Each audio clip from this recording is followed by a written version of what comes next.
สวัสดีเพื่อนๆพี่ๆน้องๆที่น่ารักกันด้วยนะครับผมพบกับทางช่อง Hero Man Channel นะครับก็เป็นอีกช่องทางหนึ่งที่จะมานำเสนอข้อมูลข่าวสารดีๆหรือว่าแนะนำโปรแกรมดีๆนะครับวันนี้แอดมินจะพามาดูภัยพิบัตินะครับตอนนี้นะครับประสบปัญหาภัยพิบัติกันหลายประเทศเลยนะครับเพื่อนๆรู้หรือยังนะครับ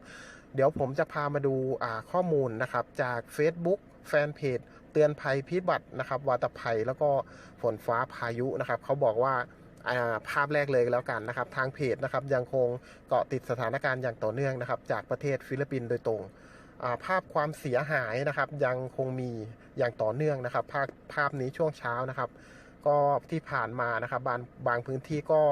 เป็นน้ำทะเลแล้วนะครับจากฝนที่กำลังตกสะสมตลอด24ชั่วโมงนี่นะครับผมก็มาดูภาพกันนะครับโอ้โหตอนนี้นะครับรู้สึกว่าภัยพิบัตินะครับรุนแรงมากนะครับสำหรับฟิลิปปินส์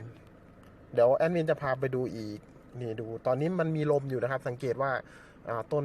ต้นหมากหรือเปล่านะครับสูงๆนะครับมันจะปลิวเห็นว่ามันปลิวเลยนะครับใบมันเดี๋ยวลองมาดูอีกภาพหนึ่งนะครับแบบภาพนี้แบบน่ากลัวมากนะครับที่เขาเพิ่งส่งมานี่นะครับ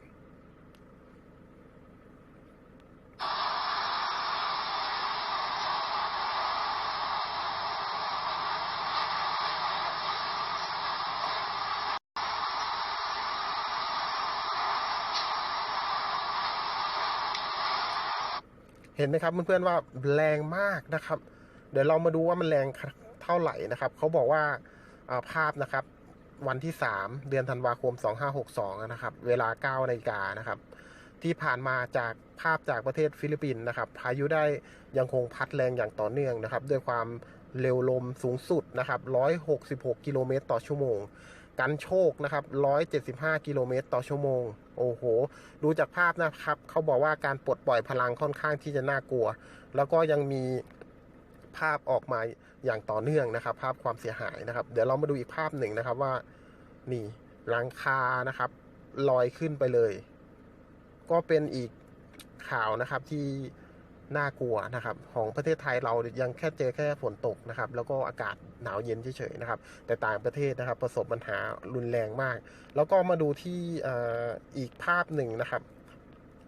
เป็นสหรัฐอเมริกานะครับที่เขาบอกว่าหิมะตกแล้วนะครับเห็นแล้วอยากไปสัมผัสจังนะครับภาพมันอาจจะอยากไปสัมผัสจังนะครับแต่ว่าคนที่นั่นนะครับโอ้โหดูสภาพรถเดี๋ยวผมจะคลิกเข้าไปภาพใหญ่ให้ดูนะครับดูสภาพรถคันนี้นะครับเพื่อนโอ้โหจะขับกันยังไงนะครับต้องแงะต้องแซะออกก่อนเลยนะครับถ้าจะขับนะครับแต่ว่าถนนก็ไปไม่ได้อยู่ดีนะนี่นะครับก็เป็นข่าวนะครับอีกข่าวหนึ่งนะครับที่น่าสนใจแล้วก็น่าเห็นใจนะครับต่างประเทศเขา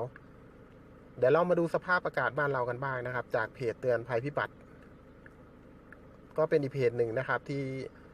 น่าติดตามนะครับเพื่อนๆก็อย่าลืมเข้ามาติดตามแล้วก็ดูข้อมูลข่าวสารที่ถูกต้องด้วยนะครับเพราะว่าแอดมินนะครับจะอ่านคร่าวๆเท่านั้นเองอันนี้ก็เป็นอีกภาพหนึ่งนะครับจากเวียดนามนะครับหนาวเย็นจนน้ำแข็งเกาะหลังคานะครับนี่เขาสามารถเขียนเป็นตัวหนังสือได้เลยนะครับน้ำแข็งแล้วก็มาดูประเทศไทยตอนนี้กันบ้างนะครับเตือนเมื่อลงโพสต์เมื่อ5ชั่วโมงที่แล้วนะครับก็บอกว่าพยากรณ์อากาศนะครับวันที่3ธันวาคม2562นะครับภาคใต้ยังคงมีฝนอย่างต่อเนื่องนะครับเน้นช่วงบ่ายแล้วก็ช่วงเย็นฝนตกหนักถนนลื่นนะครับขับรถนะครับไม่ใช่ขับถนนด้วยความระมัดระวังนะครับดูลิงก์ด้านล่างนะครับเขาก็ทิ้งลิงก์ไว้ให้แล้วก็บอกว่าไทยตอนบนความกดอากาศสูงนะครับก็ยังแผ่กระจายนะครับยังคงปกคลุมอยู่อย่างต่อเนื่องนะครับรักษาสุขภาพกันด้วยเขาบอกว่าอย่างนั้นนะครับอากาศค่อนข้างที่จะหนาวเย็นโดยเฉพาะนะครับจังหวัดเลยนะครับหนองบัวลำพูอุดรธานีหนองคายนครพนมบึงกาฬเขาบอกค่อนข้างที่จะแรงด้วยนะครับก็ใครที่มีผู้สูงอายุนะครับหรือว่าเด็กเล็กๆนะครับเด็กอ่อนอย่างนี้นะครับก็ต้องดูแลกันให้ดีนะครับเพราะว่าสภาพอากาศจะทำให้เจ็บป่วยได้นะครับก็เป็นอีกหนึ่งข่าวนะครับที่นำมาฝากกัน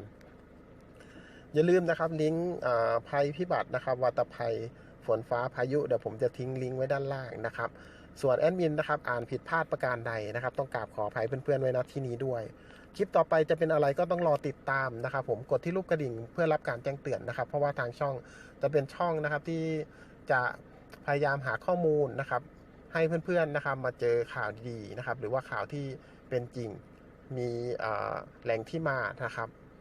ก็กดที่รูปกระดิ่งไว้เลย ก็คลิปต่อไปจะเป็นอะไรก็ต้องรอติดตามวันนี้ก็กราบสวัสดีครับผม